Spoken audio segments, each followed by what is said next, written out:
Hi, everyone. Welcome to the lecture series, Computational Psychiatry, using mathematical models to decipher the mechanisms of mental illness.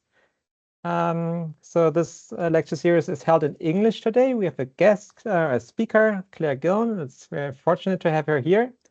So let me give a brief introduction to the lecture series. So in this lecture series, we ask questions such as, why do people suffer from depression, anxiety, psychosis, and other mental disorders? And what happens in the brain when they do so? So computational psychiatry is still a relatively young field of research that investigates this question using mathematical models.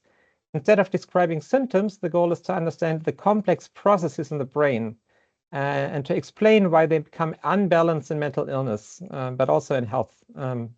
So to do this, computer models and artificial intelligence methods are used to bridge the gap between observable behavior and underlying mechanisms. So the lecture series brings together experts from psychology, from psychiatry, and neuroscience. And today we have the great pleasure to have Claire Gillan here. This is great. So Claire Gillan is a professor of psychology at Trinity College, Dublin in Ireland. And she's a major figure in the field of computational psychiatry. Claire's research focuses on two main issues in computational psychiatry. She provides insights into the brain mechanisms underlying psychiatric disorders. And importantly, she develops new tools to scale up research in psychiatry using online assessments. And she has made major contributions to computational psychiatry. She has contributed to better understanding habits and how they are involved in disorders of compulsivity. And her group uses internet-based methods in psychiatry for acquiring very large sample sizes. This is really key to get really stable and good results. For example, she has developed the smartphone app Neureka, and this already has 30,000 users. It's growing. So if you don't know it, check it out. So it's a great opportunity to play games online on the smartphone and to contribute to research. And the lab also contributes to better understanding the classification of psychiatric diseases. So traditionally, classifications are based on symptoms, and the goal is to do classifications based on underlying computational mechanisms. And to do this, Claire has developed a technique called computational factor modeling, which is widely used and very exciting. So let's see if she will talk about this today. I'm not sure. A little bit, yeah. Yeah, cool. And Claire has received numerous rewards for her work. So I will just give two examples here. So she's gotten the Early Career Researcher of the Year Award from the Science Foundation in Ireland, and the Early Career Award from the Society of Neuroeconomics. She holds funding from the Science Foundation of Ireland, Health and Research Board, and European Research Council. She's an MQ fellow and serves as editor-in-chief of Current Opinion of Behavioral Sciences. So it's really exciting to have Claire speak to us today. And her talk will be about rethinking normal, changing perspectives on mental health and illness. So if you have any questions on the way, please feel free to post them in the chat. We'll have opportunity to discuss these things in the end. And you can also speak up in the end, and if you have any questions, and we can discuss things. Yeah, so I'm very much looking forward for the talk. Thank you, Claire, for coming, and I'm excited to hear more. Yeah. Brilliant. Thanks so much, Daniel. Thanks to all of you for attending. Yeah, so this is a new talk that's a collation of ideas I think we've been developing over the last few years, and in line or using some of the methods that Daniel introduced there and that I'll talk a little bit about today. So for a bit of orientation, I'm originally trained as a cognitive scientist and neuroscientist, but and I'm certainly not a clinician. One of my main interests, however, is understanding what causes mental health problems, and indeed what changes in the brain set the stage for mental health problems specifically. So, when you're a scientist, the best way to try and understand something is to causally intervene on it. So, we can think of pretty crude interventions that we can do on the brain, and many people do many sophisticated ones that are challenging to perform, and these studies are very useful. But it can be difficult when we're intervening on something as beautiful and powerful as a live brain in a living human. So a lot of the methods that we often use in computational psychiatry are instead observational.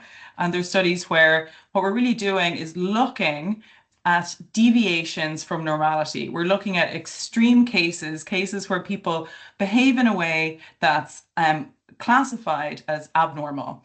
And this covers the gambit of mental health conditions that we're trying to understand in psychiatry to help people live happier and better. But this term abnormal is increasingly rubbing me the wrong way. And indeed, it's still quite a fundamental construct or terminology that we use in the psychological disorder field. I teach psychological disorder to undergrads here at Trinity, and the textbook is in fact called Abnormal Psychology. So what we're trying to do is, through observational methods, many times trying to understand how the brain works and how it can confer propensity for mental health problems through these kind of observations of so-called abnormality. When I started in research, the abnormal condition that we started to study was called obsessive compulsive disorder. And this is a really devastating illness that's also very interesting to study, very frustrating to experience as a patient with it. What OCD is characterized by primarily is the compulsive performance of repetitive acts. So classic examples that you'd be familiar with and that you may have seen in movies like As Good as It Gets are things like a compulsion to wash or cleanse or sanitize your hands repeatedly, checking locks and doors and windows over and over again, or indeed compulsions, these irresistible urges to order things, arrange things, do things in a particular sequence. What's very interesting to a neuroscientist about OCD is that these behaviors persist despite negative consequences, and those can be, major life consequences like challenges with relationships or employment, emotional distress, or even physical harm to your hands due to, washing them too often. But what's interesting is that these compulsions or this need to perform the behavior continues in spite of the fact that a patient with OCD can recognize that the behaviors are irrational or not aligned with their own goals or ideals or what they want to be doing. These compulsions are also associated with intense anxiety and often intrusive thoughts that bad things might happen if this compulsive behavior isn't performed and isn't performed in exactly the right way. So when I started to meet patients and hear more about the condition, more and more I started to hear about this idea of two competing parts of the brain fighting for control, and that this is leading to the particular frustration that a patient or a sufferer of OCD experiences. So, for example, these are quotes that the International OCD Foundation gathered as people's lived experience of OCD. And one person said, it's like you have two brains, a rational brain that tells you I don't need to wash my hands for the 8th time, and an irrational brain that's telling you I absolutely have to do it. And these sides of the brain are constantly fighting. Someone else said, it's like someone else has control of your brain, like you're being forced to do an endless number of completely random, pointless tasks that you don't want to do. And these experiences, these lived experiences of OCD, how the phenomenology is experienced by the patient in their lives is very similar to how many neuroscientists have conceived of competing forces in the brain, in the basic functioning of the brain. And this idea of, in particular, that there are two brains. Now, we don't mean quite literally, but we mean there's two competing aspects or part of our brain that are fighting for control at any given moment. And this is a fairly simplified and very old idea that won't go away because it's very compelling and powerful, even if we're still grappling to understand how these different parts of our brain interact with one another. Sometimes it's called the conscious and the unconscious. Sometimes it's called automatic versus deliberate or deliberative.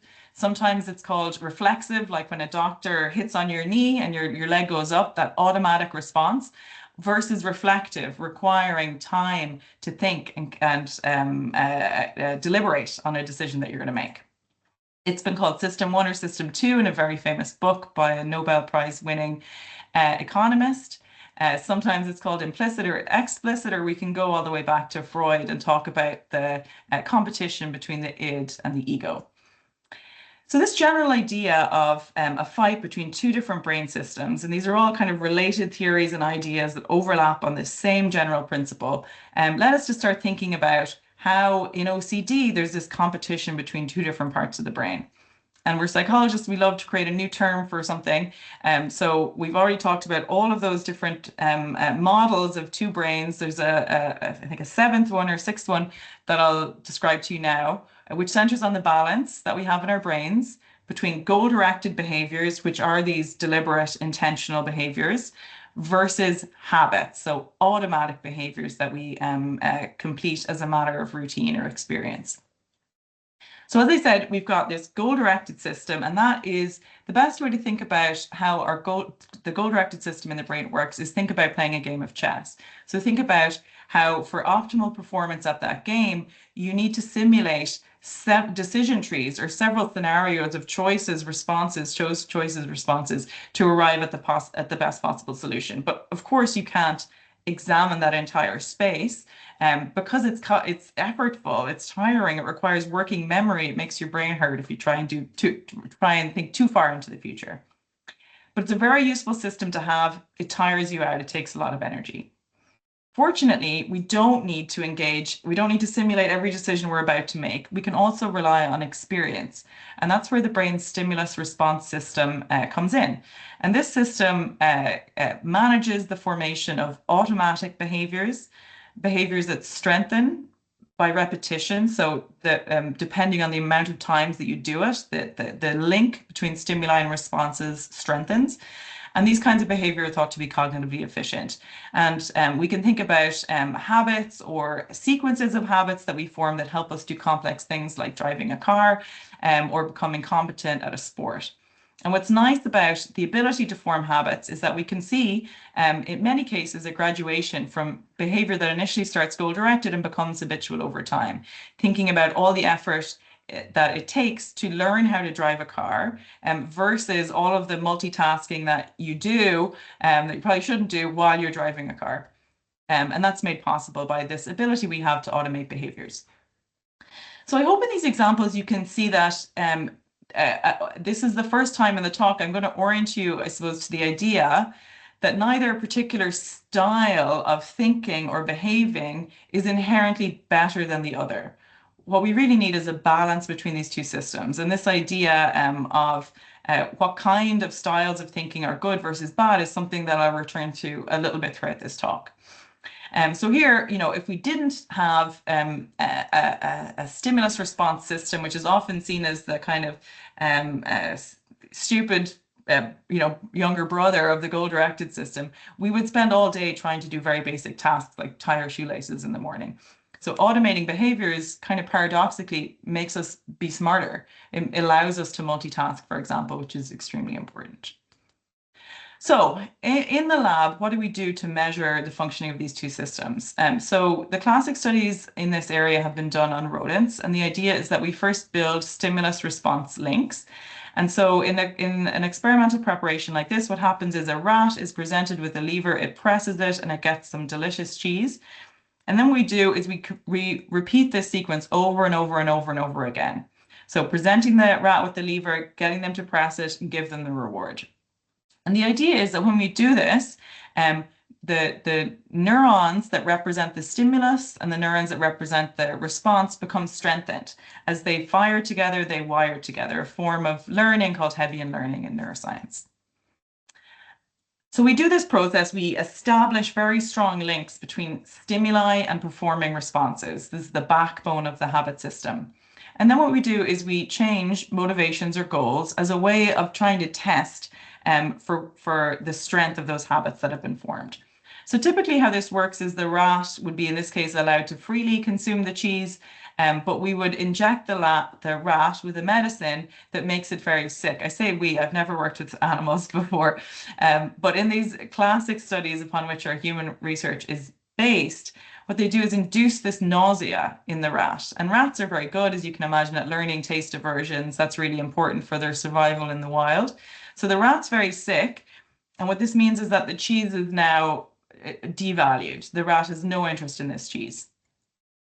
So we've done this procedure. We know that on a consumption test that the rat won't go near the cheese if you give it to him for free. The next thing we do is test for habits. So we present the rat with the lever and we say simply, what will this rat do? And these classic studies in rats showed that after a short amount of training or experience with the lever press response, rats are able to be goal-directed. They'll decrease their responses. So these are responses, lever presses per minute for devalued versus you can give this as cheese that you didn't do that taste aversion procedure to versus the ones that you did.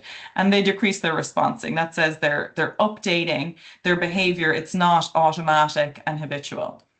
But what they find is after a really long period of training, that sensitivity to devaluation goes away. And this is the core demonstration of how habits may be instilled through overtraining. So the rats keep responding for this devalued outcome.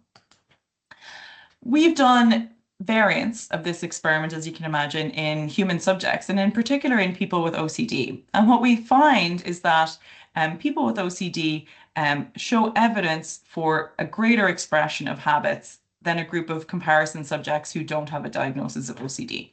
So in this graph here, I'm showing you the OCD group in blue and the comparison subjects in red. And just like in the last plot I showed you with the rat, we've got valuable outcomes and we've got devalued outcomes. And what you can see here is that for devalued outcomes, the obsessive compulsive disorder group are much more likely to continue responding automatically, even though they no longer want the outcome of that action.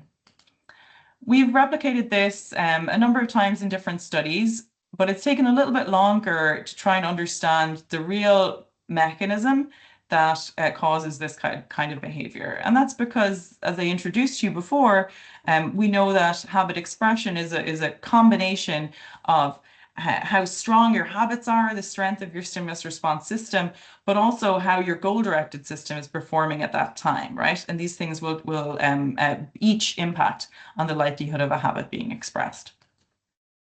Now, we did some studies to look at this, and these are almost probably from a decade ago, many of these now, and most of the evidence that we found suggested that there was a problem or a deficit in the system that controls goal-directed decision-making. And we did this using some neuroscience studies that implicated regions of the brain like the caudate nucleus that are important for goal-directed control in habit slips that we saw in people with OCD.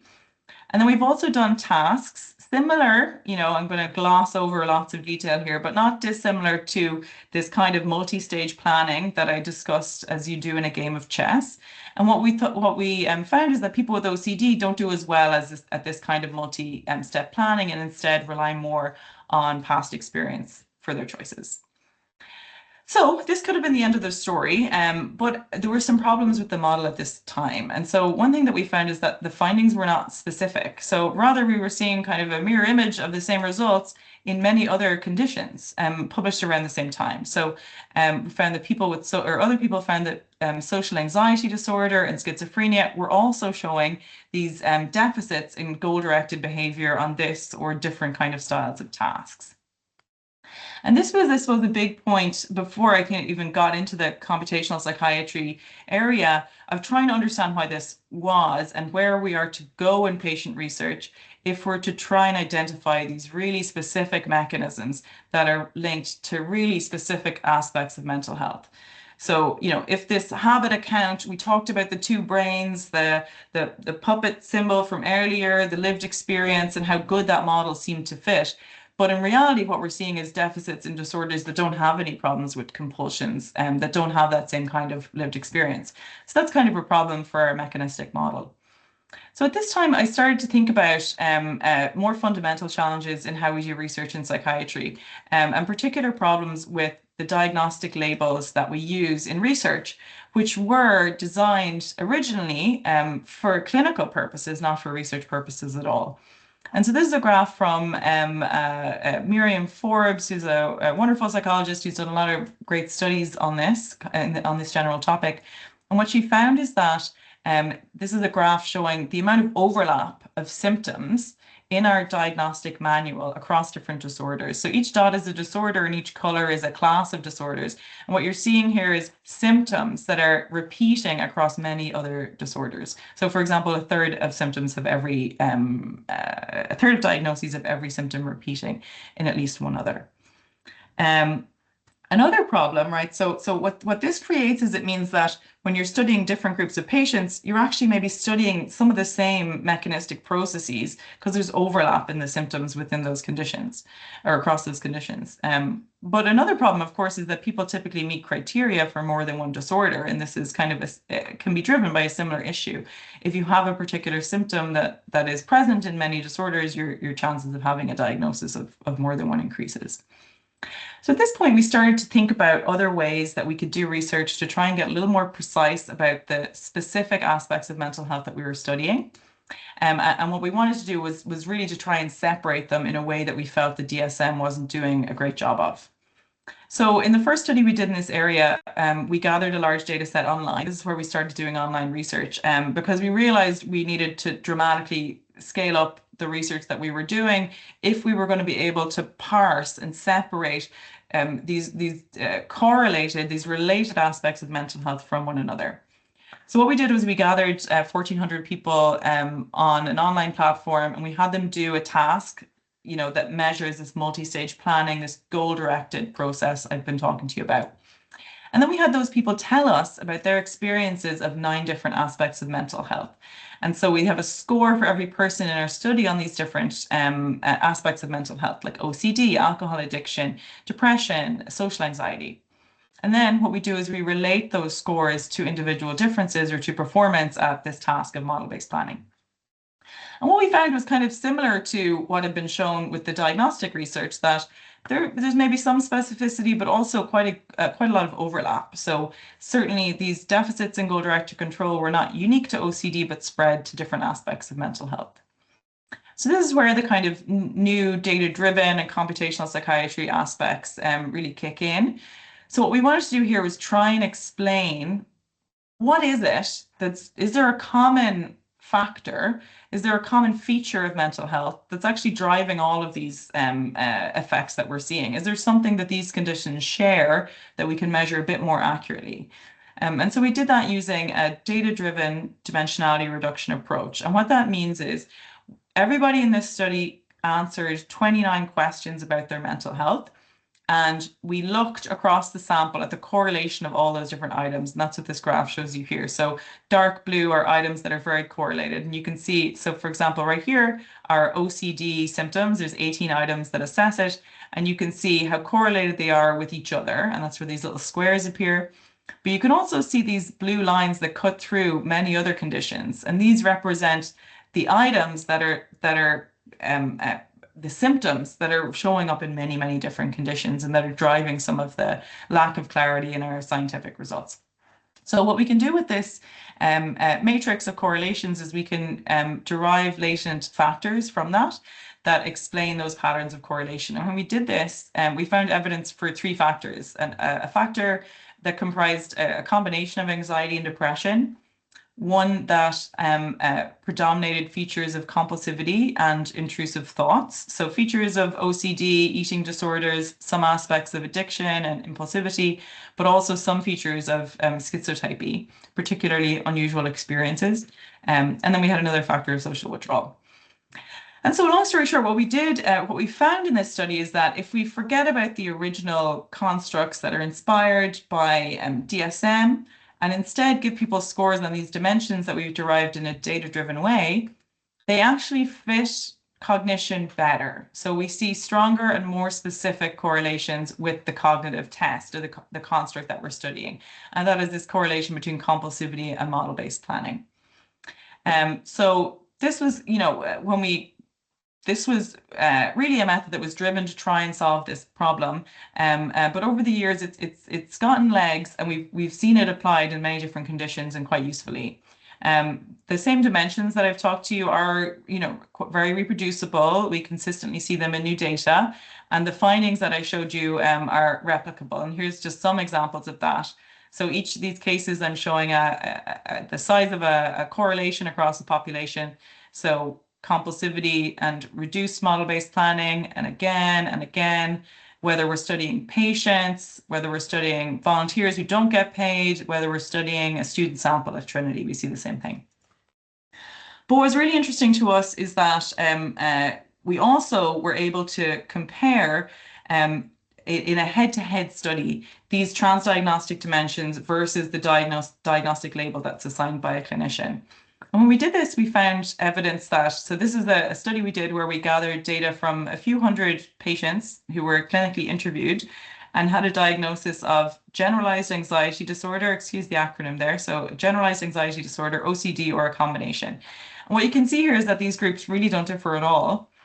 But if instead we just look at individual differences in compulsivity that people report, we can track this relationship again. So we can see that in this particular patient group. And I think what's interesting about this graph, or I always find interesting, is orange is OCD diagnosis here.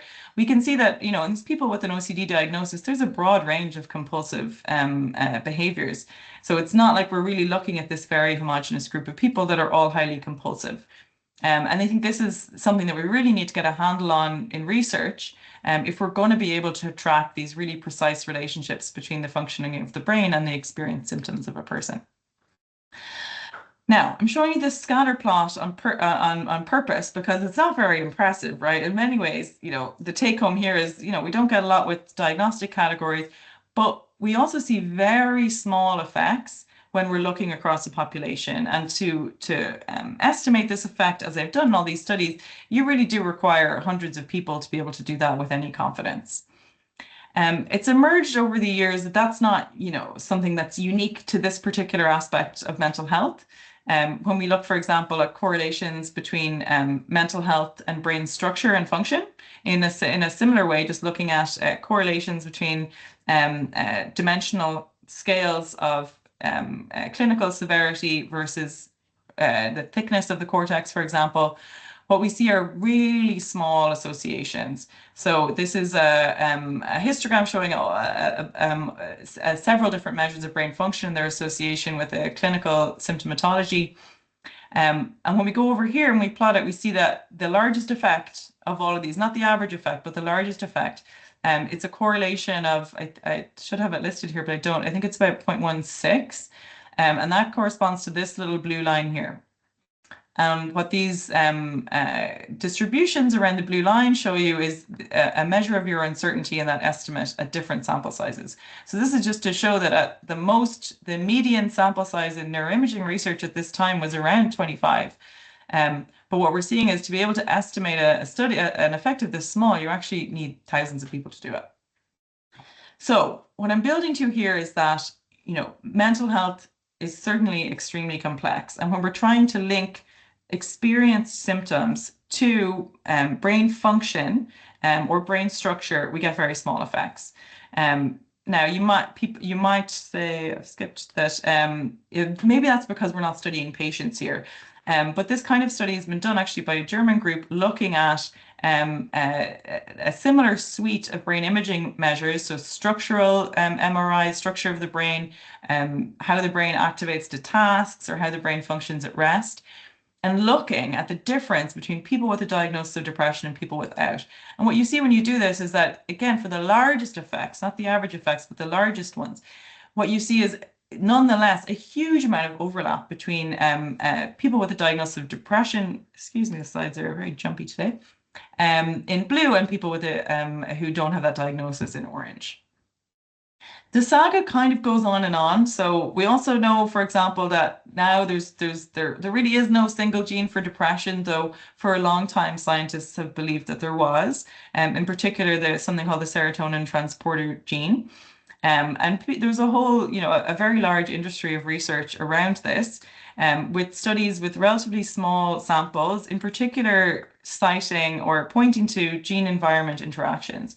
And so the idea here was that if you have a particular variant, if you have two short alleles, two versions of this gene versus too long or an intermediate level, you have different levels of mental health risk.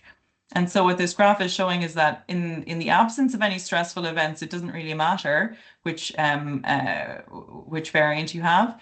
But if you've experienced 4 or more or 3 different life events, then you really start to see differences in depression symptoms across individuals. And this is a very influential paper, but it's recently, over the last few years, it's emerged really that this is something that is not true at all. So perhaps one of the most recent studies on this is a study looking at 38,000 people.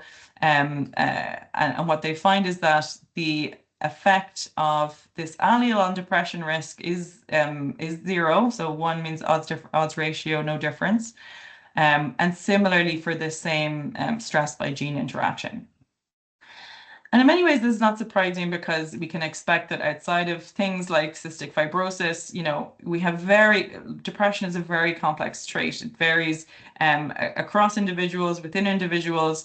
And so any effects like this are likely to be hugely polygenic and not dependent on a single particular gene. And so tiny effects from a combination of many, many genes would require, really enormous samples to detect them. So I'm kind of telling you what I've told you maybe a few times here, which is that whether we're looking at cognition, the brain, or genes, what we're seeing is, if any, we're seeing small and quite muddy effects. And what we're certainly not seeing is a graph that looks like this, right? We're not seeing, things are certainly not looking at this point all that normal. What we instead have are these tiny differences in thinking and brain function that we need thousands of people to detect. And this is still kind of confusing because we have increasingly state-of-the-art methods. We know that how we feel and think, arises from the brain, but we're not able to detect these associations with mental health, typically in a very specific way, and we're certainly not finding strong relationships. And the reason this is confusing is because when a patient presents to clinic, now I'm not a clinician, I hasten to say, they're very different from a healthy person. They are, sometimes incredibly distressed and incapacitated by their illness, but we're not detecting those same kind of differences in our mechanistic measures. So this is led to kind of maybe a bit more of the focus of today's talk, which is another issue with our diagnostic system, and that is that symptoms alone don't make a diagnosis. Rather, for almost all disorders in the DSM, symptoms must cause clinically significant distress or impairment in order for a person to qualify. So you can have all of the symptoms of a disorder, but if you don't meet this criterion, then you don't meet criteria for a diagnosis. And these can be social, occupational, or other important areas of functioning. Now, this makes a lot of sense clinically, but it doesn't make a lot of sense, or it makes things certainly very tricky and very noisy for research. And again, I hasten to say that these diagnostic categories were not developed for the purpose of research. This has been something that research has co-opted for that purpose. But the reality is that by requiring distress, I think is what I mean here, by requiring distress for a diagnosis, really what we're studying, or rather by studying diagnoses, we're studying people who have particular traits, right, that do differ across these conditions. So we can think about difficulties in social settings or restricted interests, features of autism spectrum disorders. But we're studying a subset of that population who have other factors that lead to impairment. So, and that can be a range of contributing factors like environmental quality, family support, socioeconomic status, comorbid diagnoses. So at the point where someone gets a diagnosis, really what we're studying is this small overlap of all of these other factors, plus the particular traits of interest that a person has. Now, again, the DSM itself is not consistent necessarily, and we can, it's not consistent on this point about whether distress should be required for diagnosis, but it's something that has been evolving over different iterations of the manual, certainly. And so there's different examples of it. So on the one hand, you've got conditions like autism, for example, where distress or impairment is required for a diagnosis. And part of this, much like for a diagnosis of ADHD, the rationale is that we don't want to be pathologizing differences, different ways of thinking and being. And we really want to focus clinically, as one should, on distress and impairment, on psychological burden that we can alleviate through available treatment approaches, therapies, and so forth.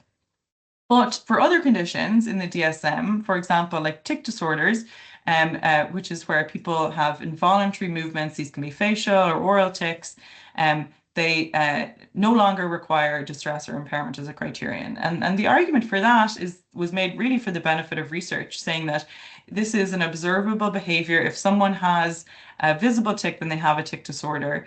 This is really important for epidemiology research, for looking at familial traits, and that really the distress or impairment that comes alongside this condition, or can come alongside this condition, is really more about society. It's about acceptance. It's about all of these other features that are often, the target of therapy for tic disorders. So we see quite different views and different rationales, even within the same diagnostic manual. But for us as researchers, these distinctions are actually, I think, enormously important. And so, this is a graph I just showed you a minute ago looking at this overlap. And there's many open questions, I think, in who we're actually studying in our, very fancy computational modeling studies. And a lot we don't know really about what is the nature of this overlap of these different factors and how that contributes to the measures that we're taking. And so I want to bring you back to this slide I showed you a minute ago. I had hidden this piece at the bottom in the last variant of it. And so these are all the associations with brain-based measures. But looking at the bottom, we have the same associations with depression and social support and childhood maltreatment. And I'll just zoom in on these distributions here for comparison. And what we see is the effects are much stronger, or the associations are much stronger than they are for these brain-based measures. So what I want to talk about in the last part of the talk is this point that by focusing research on patients in computational psychiatry, I think a consequence of that is we're really failing to appreciate the cognitive benefits as well as the costs associated with variability in mental health traits. And that so many of the constructs that we study are framed as deficits, and sometimes inappropriately framed as deficits, and sometimes what we're seeing is objectively, worse performance on a task that may be associated not with the condition of interest, but with the psychological burden the person is facing at that time, with the acute distress that has led them to get that diagnosis. So with this in mind, we've been focusing more and more on studying variation in all people, not just those with diagnoses. And we've really just kind of started this, I suppose, new approach or framework.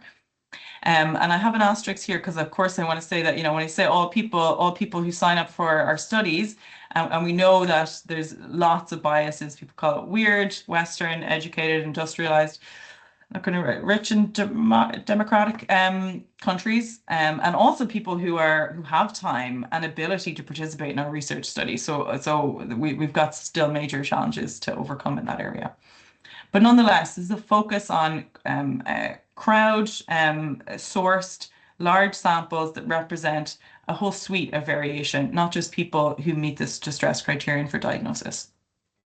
And as was introduced at the beginning, one way that we do this is by studying mental health at scale through our Eureka app.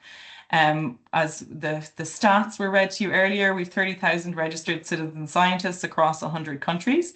And what we do is we have people download the app. Get that video to play. There you go. And they play games like this that tell us things about how the brain works. And this game, if you can believe it, actually tells us something about model-based planning, which I described to you earlier. And we've kind of hidden some systematic structure in the task, and we can see how much people use that to make a plan for which side they're going to shoot a cannon from. It all sounds very silly, but surprisingly, it works quite well. And so people come on, they donate their time, they tell us very personal things about themselves, about their mental health, and they play games that tell us things about how their brains work. And so recently we've used this approach to revisit this question that I guess we thought we'd answered several years ago. And that's about why people with a diagnosis of OCD perform habits excessively. And just as a reminder, what I showed you earlier is that all of the research was really pointing to deficits or challenges on this side, but we weren't really able to find any evidence for effects on this side. And part of that was to do with some problems with challenges in measuring this particular system that were recently overcome in the literature. So we wanted to revisit this and see, are we also seeing a boost, an improvement in stimulus response learning that might exist as part of this balance between goal-directed control and habits? So to test this, we designed a new game in the app where we trained people to form habits in a very repetitive way, much like the lever press task I showed you at the beginning in the rat with the cheese. And so what happens here is there are cogs that fall from the screen, and you have to catch them before they hit this red line. But to do that, you probably can't see that well, you have to press the correct button. So each of these four different cogs are associated with a different button. And we have people do this for as long as they'll tolerate, which is a week in the app every day. And then things change. What we do is we switch the response that's associated with two of the stimuli. And we use this manipulation to see how well people can update their responding. And so we test people that they've acquired the information about this switch, and then we test them for habits in a procedure where they're under quite a lot of pressure to respond. So it looks like this. You don't have to read it. Yeah. So it's just like the original game, except you actually have to respond at a particular time. And that's when this bar turns green. And so you see they're getting the right response there. They were too late there, and so forth. So what this does is it allows us to very carefully manipulate how much preparation time a person has based on where the cog falls from, whether it's low on the screen or high on the screen.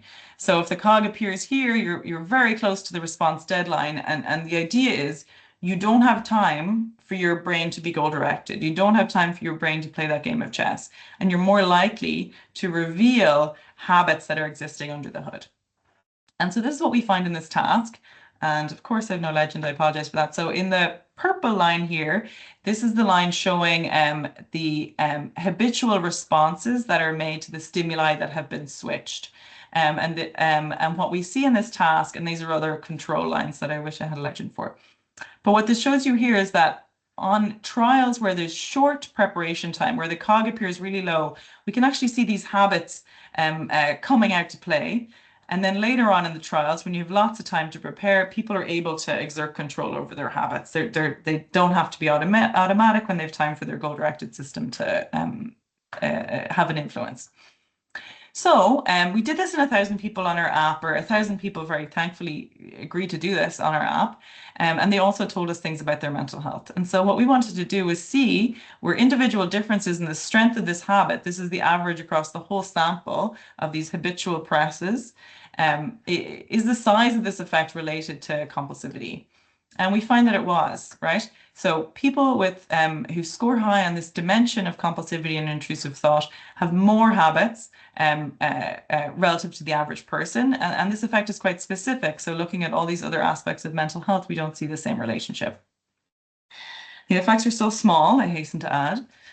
But what's really interesting about this finding, I think, is that we also can relate the same phenomenon to demographics, like age, gender, and education. And we can see things like the fact that older people display fewer habits, and that people with more education just look just like compulsive individuals here, displaying more habits.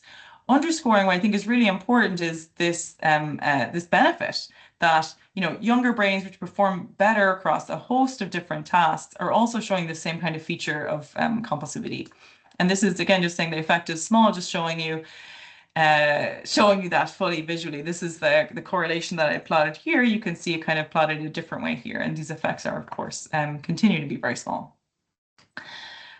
So for me, I think this is an important finding because the ability to form habits is clearly adaptive. As I said before, we don't want to spend all day, figuring out the steps of tying one's shoe. I tried to explain that to my daughter very recently, and it turns out it's very difficult. You actually do lose your goal-directed knowledge of how that's done, even though you do it every day. But more importantly, for many of us working in busy jobs and with families, the ability to form habits allows us to multitask, and that's super important and adaptive. So now I'm going to show you a few findings showing similar positive adaptations that get less attention in the field, and that I think we can start to pull out a bit better as we move away from diagnosis-based research towards individual difference research that doesn't have that same criterion that someone has to be acutely unwell to be in our study. So this is a study looking at depression, and so for a long time, people have been interested in the question of whether people with depression have a biased view of the world that's particularly negative, and this is very important to cognitive models of depression in particular. So to measure this, we use a task. This is a version of it that we've implemented in our app, where we give people the same information, so the same glass, the same amount of fullness in the glass. And by that, I mean we create a task where everybody performs just as well as one another. And it's a perceptual decision-making task. So you've got to move your boat or your rocket to the side of the screen that has more dots, and we titrate the performance until it gets to your kind of sweet spot of difficulty. So we do that, and then we ask people for their confidence ratings after every trial. And so what that allows us to do is get an unbiased estimate of people's confidence given the same actual objective accuracy. And when we do this, we see with a kind of a classic approach, looking at all different aspects of mental health, we see that people who are apathetic have lower confidence, but we see, borderline effects for other conditions that you might expect to see this in, like generalized anxiety, for example. In contrast, when we use the transdiagnostic and data-driven method, we see something quite different, which is we see these strong bidirectional associations, such that people who are high in anxious depression have decreased confidence given the same amount of performance, and people with compulsivity actually have increased confidence. Now, this kind of phenomenon has been studied for a very long time in the depression literature, and I would say it's not without controversy. The idea that in depression, people are not just sadder, but actually, more realistic, have less of a rose-tinted glasses or an optimism bias than healthy people do, and that can be important and beneficial. Or another way, I suppose, of putting it is that it can be just different. Now, this field of research is complicated because depression and distress essentially go hand in hand. So it's very tricky to parse out some of these things, and we need creative methods to do that. Another example that I want to talk to you about is in autism. Another long-standing finding is enhanced visual search abilities in autism. And this is a task that's been around for quite a long time, and the findings from 2001, if you believe it. And so what's happening here is a target is displayed, and then you have to quickly search for it in the grid and then click the spot where it appeared. So the white O, you see it there, you got to click it. Green X, very easy when the color also stands out. And so on and so forth. And what was shown at the time and what's been replicated many times is that people with autism can do this task better and faster. So depending on the particular setup of the task. So here, people with autistic people are in white, and you can just see for discerning trials, which are the more difficult trials, you can see they're just much faster than people without a diagnosis of autism at performing in this task. Another example that I love to give is one about divergent thinking and creativity associated with autism. And that's because I myself struggled with this task in preparation for this talk. So this is something that's been assessed again for quite a while, or it's an older finding. And what's been shown is that people with a diagnosis of OCD are given a task or variants of tasks like this show more creativity or divergent thinking. So this particular task is called the alternate uses task. And what happens is an image like a brick or an object like a brick is presented to people, and they're asked to generate as many ideas for alternative uses for this everyday object as they can. So of course it's used to build a house, but I challenge myself to think for a minute about what those alternate uses might be. And so what I'm going to do is I'm actually going to break for 30 seconds, and none of you might play along with me, but I want you to think for a second about 3 alternate uses. I swear I won't call on anybody, but take a moment to just think for yourself about 3 alternate uses for a brick, and I'll just look at my watch awkwardly.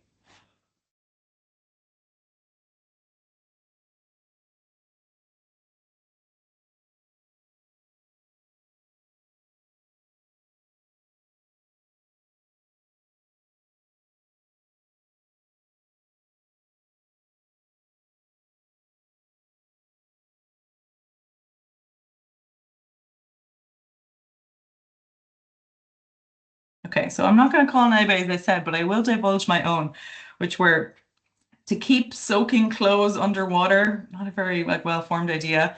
As a planter for flowers, I think there's holes in there, so probably might not be the great idea. All the soil would fall out. Or as a footrest. And I did this very quickly as I was like trying to give like an intuitive example. And then I put this into ChatGPT and I said, is this a good, like, are these good examples of like cases that people would produce for this task? And it said, they're all believable everyday uses, but they're all fairly typical, so they don't really show off any creativity. And I'll confess I was quite hurt by that. But you can see how many of you, I think, will have much more creative and interesting responses than I managed to come up with on this task. ChatGPT then said to build a sandcastle tower mold, which I think was quite out there and divergent, or as an emergency stool on a hike. And the finding here, of course, is that people with ADHD not only have more ideas, but they have more unusual ideas. And of course, we can think about the importance of creativity and divergent thinking for society. So I'm going to wrap up and tell you a bit about what I hope I have said today. So the first is that mental health problems are a lot more normal than we once thought. And I think particularly when you take out the requirement that people are acutely very unwell, distressed, and impaired, we can see that people look really are quite difficult to distinguish based on cognitive performance or based on brain data. There are benefits as well as costs associated with their differences. And I think these are going to emerge more and more as we start to move away from using tools that were made for clinical purposes and start doing research on everyday people and understanding this variability in the world. And people who are living well with these traits and never come into a study or never go into a clinical setting. And really understanding that, I think, is very important as the narrative continues to shift on the notion of neurodiversity. And then finally, goes without saying that, environment and society are really perhaps the most fundamental element of mental health. I think we're understanding that more and more as research progresses, and that many times what we're studying can be more of a product of the society around a person rather than the characteristics of that person necessarily. Mental health problems are devastating. I've described, or I've talked about a few of them through the course of this talk, perhaps very for scientific purposes and talking about mechanistic research. We've talked about obsessive compulsive disorder, problems with alcohol, depression. And I think the important thing to say is that these devastating experiences are extensions of normal behavior and normal variation in the population.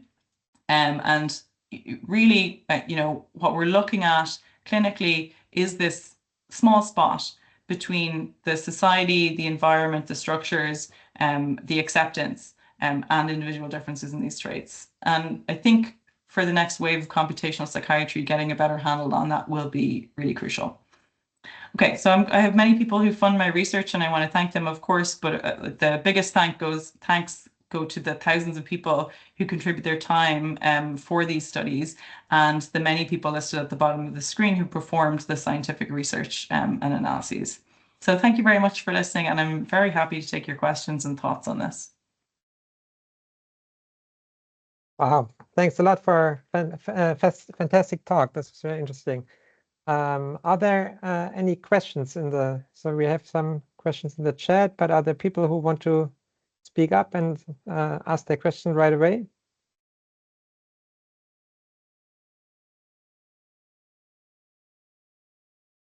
So maybe maybe I can start with the question. So I find it interesting to say, so do we have to change our way of doing research? I mean, if it's not about all these internal mechanisms, do we have to become sociologists and start to study the society instead of studying the brain and